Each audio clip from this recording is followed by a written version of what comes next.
Welcome to the Cold Case Christianity broadcast, the only Christian case-making program hosted by a cold case homicide detective. J. Warner Wallace has been investigating cold case murders in Los Angeles County for over a decade.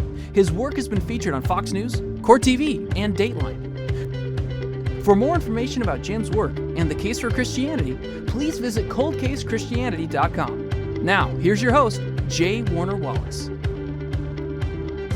Welcome back to Cold Case Christianity. I'm J. Warner Wallace. Now, last week we started a series on the problem of evil because I think so much of the objections we hear from people, if they're pointing to injustice across the planet, if they're pointing to even the what they believe are the evil actions of Christians, whatever they're pointing to, that really is draws a distinction between a loving God, an all-powerful God, and the way the world really is today, is really an objection that kind of runs along the lines of, well, hey, why would God, if he's all this powerful and all this loving, allow that junk to happen? Why would he allow his followers to behave that way? Why would he allow even his non-followers in the world to do this kind of stuff to his followers? I mean, there's lots of ways that the problem of evil gets sketched out in the objections offered by your friends and family members.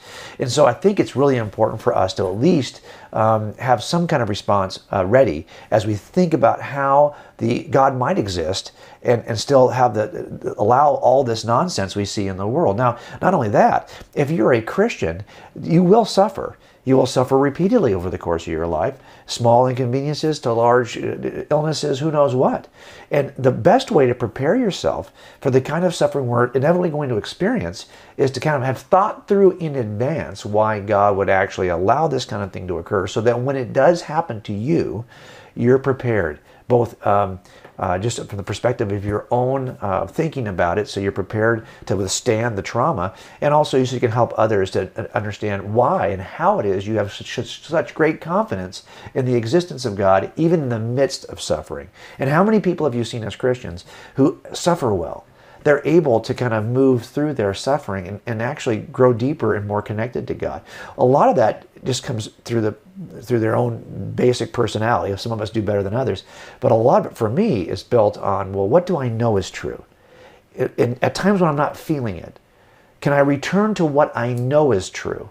And if you haven't thought about this in advance, so that you know why you think this is true, it's going to be hard for you to kind of push yourself through that process in difficult times. So let me help you walk through it. If you remember last week, we talked about the role that eternity and free agency play when you're thinking about the problem of evil. This week, we're going to talk about two other factors that need to be considered, and that is the factor of really what is the definition of love to begin with, and what do we think God might be doing in terms of character development by allowing us to suffer to begin with? Now, we talk about this approach in God's Crime Scene. It's the book I just got done writing, and it's really the last chapter, because what we do in that book is we use an analogy. When we look at crime scenes, we sometimes play this game called Inside or Outside the Room, where we ask the question, can the evidence in this crime scene be explained by staying inside the room? If it can, it's probably not a murder. If I have to go outside the room, though, in order to explain the evidence, I've got evidence of an intruder. That would change everything. So we took a look at the universe, kind of as a system where we said, hey, can we explain everything inside the natural universe by staying inside the natural universe, using nothing but space-time matter and the laws of physics and chemistry that govern space-time and matter? Can that explain everything we see? And we offered 8 pieces of evidence: 2 cosmological, the beginning of the universe and the fine-tuning of the universe; 2 biological, the origin of life, the appearance of design and biology; 2 mental, consciousness and free agency; and we offer 2 moral, the existence of objective, transcendent moral truths, and this troubling part we're going to talk about now, which is the existence and the persistence, really, of evil and injustice in our universe. So these last group, these last 2, are really in a category of moral evidence that we have to consider as part of a longer list of evidences, and ask ourselves the question, which of the 2 possible explanations, staying inside the room or having to go outside the room, is really the more reasonable explanation, especially when we narrow in and focus in on the last piece of evidence, the existence and persistence, really, of evil and injustice. And if you remember from last week, we took a look at the cumulative case as by way of a diagram. Let's take a look at that now. and we asked ourselves, look, these other 7 pieces of evidence, all, I think, are best explained by pointing to a singular causal suspect outside the room of the natural universe. I think that these other 7 pieces of evidence are best explained by the existence of God. But now I have this troubling 8th piece of evidence, evil. Can I explain? It seems to me that while these might be inculpating pieces of evidence that seem to point most reasonably to God's existence, this 8th piece seems to be a piece of exculpating evidence that really eliminates God as a potential suspect, because how can an all-loving God allow the kind of evil we see in the world? If he's all-powerful and all-loving, is he just not able to eliminate the evil? Well, then he's not all-powerful. Is he not willing to eliminate the evil? Well, then he's not all-loving. So stop calling him all-powerful and all-loving if we have evil. He can't exist, as a matter of fact, at least not by the definition that you Christians offer. So that's really what we're going to talk about when we come back from the break. And we'll start by examining, I think, 2 of 7 potential causal explanations that I think really have to be considered. There are 7 considerations we must think about when we examine whether or not God exists in light of the evil we see in our universe, and we'll do that right after the break. In addition to Jim's daily blog and weekly podcasts and videos, Jim continues to write books designed to help you become a better Christian case maker.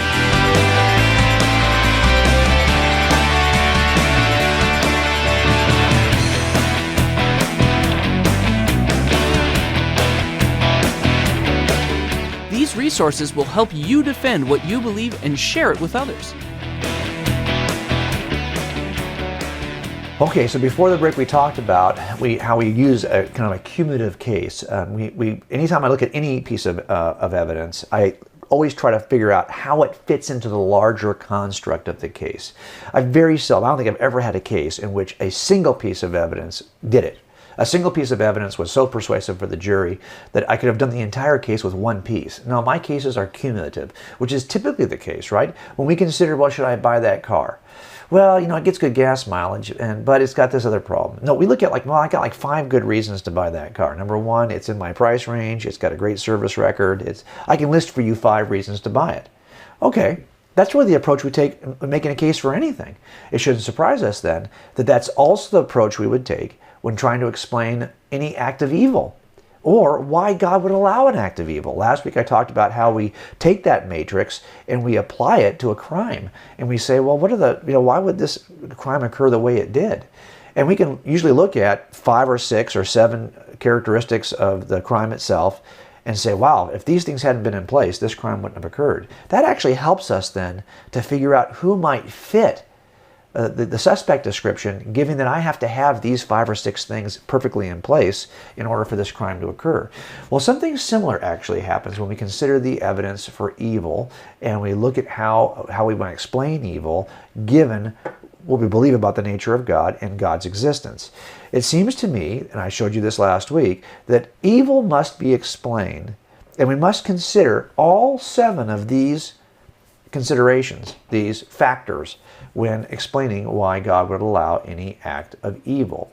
So, for example, last week we talked about the role that eternity plays, a correct understanding of eternity, a correct understanding of what is the nature of life, and how when you look at life from the perspective of eternity, it helps you make sense of why God might allow anything to happen in your temporal life between the cradle and the grave.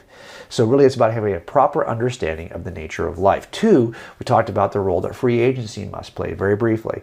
The idea that if you want a world in which love can exist at all, you have to create a world in which this dangerous thing called free will exists. And of course, people can freely choose to either love, by the way, that's the only genuine form of love, or they can freely choose to hate. And if you're going to allow freedom, be ready for one and the other. You can't have one without the other. This is the dangerous consequence of allowing free agency. So we talked about that last week. This week, we're going to talk about the next 2 pieces in this cumulative case.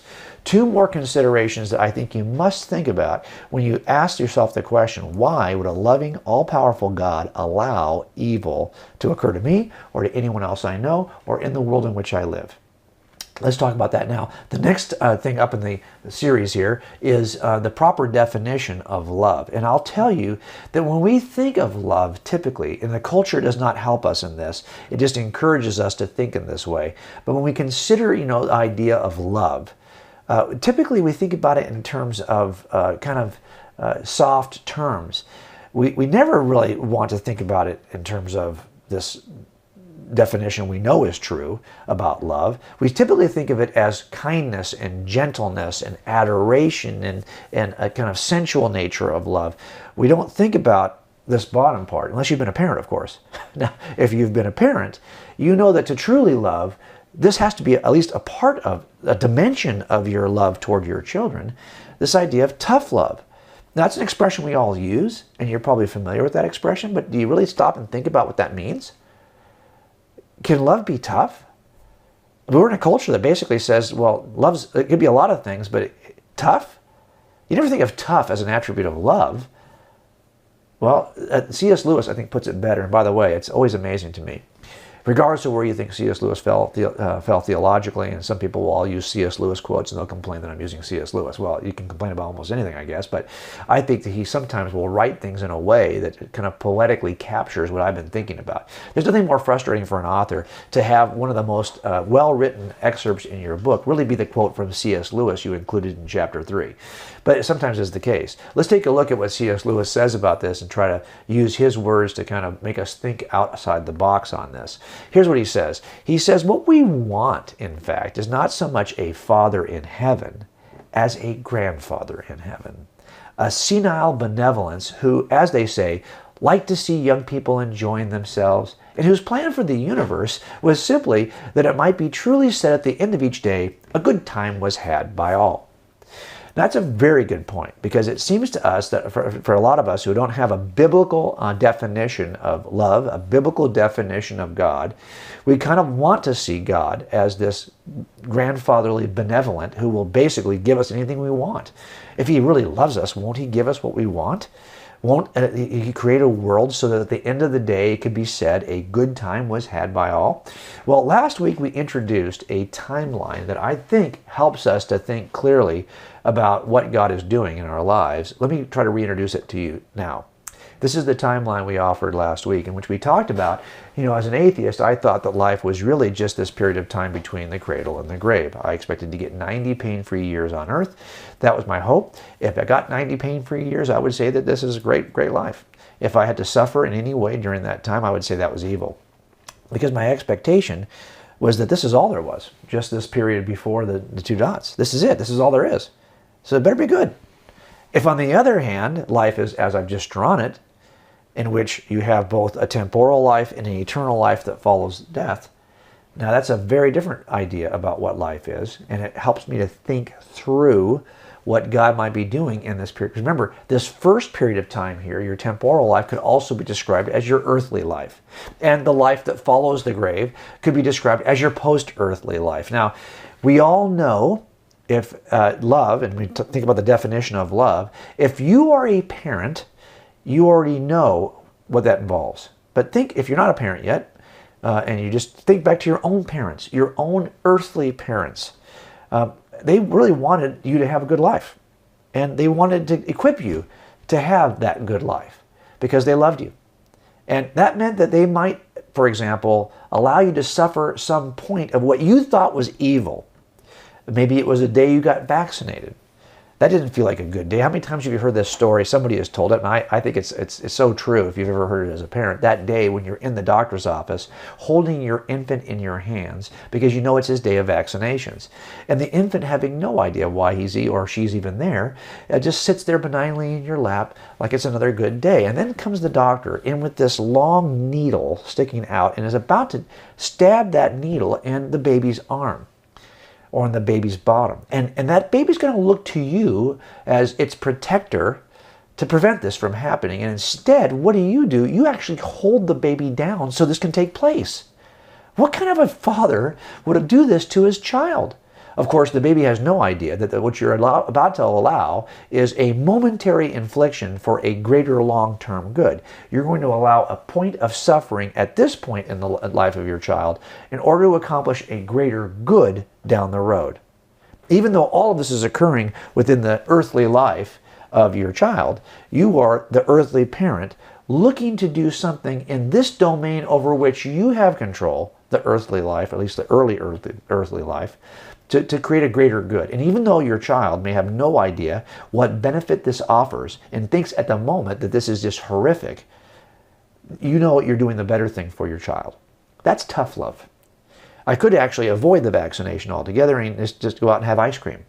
And we could have a version of love which is really not true love because it doesn't look out for the long-term interest of the child. Now, given this definition, what if the Christian worldview is true? And you have earthly parents, obviously. And as an atheist, I knew I had earthly parents, but I rejected the existence of an eternal parent. But what if the Christian worldview is true, and you do have an eternal Father who is interested in your long-term health and loves you in a way that's not just wants to give you ice cream every day, but knows that I may, as your eternal Father, God, may allow you to suffer something earlier in life so you'll have a benefit later. Only now, the earlier in life part is in the period between the cradle and the grave. It's in that earthly life. And the goal he has in mind for you isn't really in this life period. It's in the period after the grave. He wants to accomplish something out here. Because he's working with a longer period of time, eternity, because that's who you really are, the soulish creature who lives beyond the grave. God may be working with something with you earlier in life to accomplish a goal later, but unlike your earthly parents, he's not limited to your temporal life. He can actually work considering all of it. Because as an eternal parent, he's got domain, not like your earthly parents over this period. He has domain over all of it. I should have actually even given you the entire range from back here. God's in charge of all of it, but at least he knows you've got this period that he is solely in charge of. Your parents really cannot help you in that period, but they can actually do things for you now that develop character for, we'll talk about that in a future episode, for a later period of time. But I think we have to consider at least that love is concerned about more than the immediacy of now. Love aims at something lasting. And if there is a God and the Christian worldview is true, then he is not concerned with your happiness here. He's concerned with something lasting. And that kind of tough love might not look great the day you're sitting in the doctor's office and the doctor's approaching with the needle and your parent is holding you tight, so you'll have to take the needle. It may not feel great in the moment, but God would have something that is lasting in mind that he's trying to accomplish. So love, the definition of love, has to be something other than just the immediacy of happiness and adoration and all that. It has to be at least some definition of tough love has to be included in your definition, and that will help you to work through as one of the other 7 characteristics that you have to actually consider when asking yourself, why would God allow this? That has to be in your thinking. We'll take a break, and when we come back, we'll look at one more consideration you have to think about, I think, in order to reconcile why God, an all-loving, all-powerful God, would allow something evil to occur. Connect with Cold Case Christianity on social media. Visit the Cold Case Christianity homepage and click the social media icons on the top right toolbar. Jim is active on Facebook and Twitter, posting the best apologetics articles from over 250 Christian blogs around the country. You'll also find links to Jim's Instagram, Pinterest, and Google Plus accounts, along with the link to the Cold Case Christianity YouTube page. Stay connected with Cold Case Christianity and become a better Christian casemaker. Okay, so let's take one more step today when considering this kind of collective matrix, this diagram we looked at earlier that looks at the different considerations you have to think about when you're trying to reconcile God's existence with evil. And we've looked at so far, in last episode, we looked at eternity, free agency, now is the proper, appropriate definition of love. And now I want to end today, at least, on this next piece, which is really the role that evil has in character development. And I know, this is why I said last week, there's no single, if I came to you and said, well, you know, why would God allow a hurricane to destroy a city and kill dozens or thousands of people? If I just come back and say, well, he's trying to develop character, that just sounds ridiculous. And that's, be honest, it does. Now, is it a factor? Is it a role we must consider? Absolutely. But it's only one of 7 things that God's trying to do, that God has got in mind when allowing any act of evil. And if all we do is throw out one of these tritely in 140 characters on Twitter, then stand by to look foolish. And stand by to have the world largely reject your brief answer. Yes, the objection is brief, but you can't answer the objection briefly. You have to have a more robust approach. And that's why I don't spend, if I'm limited to, if you're only going to give me 50 words or 140 characters, I'm not going to be able to help you. I need to be able to kind of walk through this because, like I said before, a single crime occurs in a split second. Even if someone plans it for 2 weeks or a month before it occurs, I might spend years puzzling it back together to solve the case before a jury. You don't put back these problems quickly. You don't respond to an act of evil that quickly. You have to have the time to be able to make your case. And that's the situation here. We have to consider at least this aspect of why God might allow evil, even though I don't think that any one of these can go all the way. I think it's part of the cumulative case. So let's take a look at some of the attributes that I think that even as an atheist, I would have said were noble attributes that I hope exist in our world. I would strive for these, even as a non-believer. I would tell you that these are virtues: courage, compassion, forgiveness, self-sacrifice, charity. I would say I want these things to exist. As a matter of fact, I might argue as an atheist that if there's a God, He should create a world where this exists. The world should be filled with these things if there's an all-loving, all-powerful God who is creating in His image. Well, then I would expect these things to be the case. Now, we do see these things. But have you ever thought about it for a minute? How do these things exist? Why do these things exist? Well, actually, these things, courage and compassion, you can't have a world with these things unless you have the characteristics of the world are such that they prompt these kinds of responses. Follow me? In other words, if you want a world where there's courage and compassion and forgiveness, then you've got to endure a world that has just the opposite, that has events occur that prompt. So, for example, if you want a world with courage, well, then you're going to have a world that has danger, because that danger is going to prompt from you either a courageous or cowardice response to danger. But you're going to have to provide danger first in order to get courage to emerge. Follow me? Not only that, you're going to have suffering if you really want compassion. Because what are we compassionate? When people suffer, we have compassion towards them. Well, without suffering, there's no compassion. There's the problem. If you want forgiveness, well, you have to have something to forgive. If you want self-sacrifice, well, you have to experience some hardship in which you have to take you can't take the easy route. If you want charity to exist in your world, you need a world in which there's poverty that can be responded to with charity. In other words, if you want all those attributes in this world, you have to have these elements in place to prompt, to induce, to call out these attributes on the part of humans like you and me.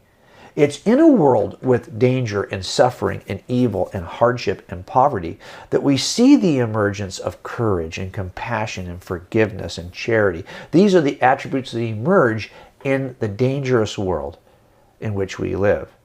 If God wanted to create a world in which these virtues could be genuinely expressed, He'd have to create this dangerous world that really calls for these kinds of response. Have you ever heard someone say, never pray for patience? Have you ever heard someone say that? I've said it, because I know if I pray for patience, God's just not going to give me patience. No, He's going to test me repeatedly so that patience emerges. Patience is developed, is nurtured, is learned in the context of testing situations that require my patience. If you want to pray for patience, because you don't think you're a very patient person, stand by. Stand by what God's going to do in order to get that patience to emerge. He's going to test you and remind you of your prayer. But you're going to have to suffer some testing in order for patience. That's why I often say, don't pray for patience. That's not a good thing to pray for, because stand by, you're not going to like how God develops patience in you. Now, I think that there have been some philosophers who say it more eloquently than I do. So I want to kind of look at these. First, I want to start with a gentleman who's an atheist who offers this, Theodore Drange, who offers it this way. And when talking about the idea that Christians might offer character development as a response to evil in the world, he says, one merit of this defense, I think, is that it shows that some suffering is needed in an ideal world. That's interesting, coming out from an atheist. Without any suffering whatever, the world would be bland and people would not experience the sorts of joys they presently possess, but better yet, the world would be without need of the kinds of virtuistic ideals that we all strive for. There'd be no need for courage in a world without danger. There'd be no need for charity in a world without poverty. If you want one, you have to have the other. Here's what Richard Swinburne says, who's a theist. He says, agents, like you and I, need to have the knowledge of how to bring about evil or prevent its occurrence. Knowledge which they must have if they're going to have a genuine choice between bringing about evil or bringing about good. So it really comes down to what we're just talking about. It turns out that it's in the context, if you don't have the knowledge of the suffering, you don't know how to respond to the suffering. If you don't know that if you do this, it's going to cause something bad, that you won't even know what to do to cause good. That's a very important way of looking at it. And let's go one more step back again to our friend C.S. Lewis, who typically has a way of saying it in a way that I wish I could say it, where he says, to ask that God's love should be content with us as we are is to ask that God should cease to be God. Because he is what he is, his love must, in the nature of things, be impeded and repelled by certain stains in our present character. And because he already loves us, he must labor to make us lovable. Wow. It's the process of us becoming lovable, which is developing all those characteristics we talked about, which can only be developed if we suffer and we experience the certain characteristics of the world, the dangerous world we live in, so that we can respond in the way that is noble. And this is we talk about a lot in our website at Cold Case Christianity, where we offer both podcasts and videos and articles, an entire section on evil to help you work through this. And of course, we've written much more about this in God's Crime Scene. I hope it's helpful to you. That's it for this week. We'll return next week and talk about 2 more characteristics, considerations you have to think about when examining evil and the existence of God. Hope it's been helpful. See you next week. Thanks for joining us at the Cold Case Christianity broadcast. If you're interested in more information about this week's topic, please visit coldcasechristianity.com. For a thorough investigation of the reliability of the New Testament Gospels and the case for Christianity, be sure to purchase Cold Case Christianity. A homicide detective investigates the claims of the Gospels. It's available wherever books are sold.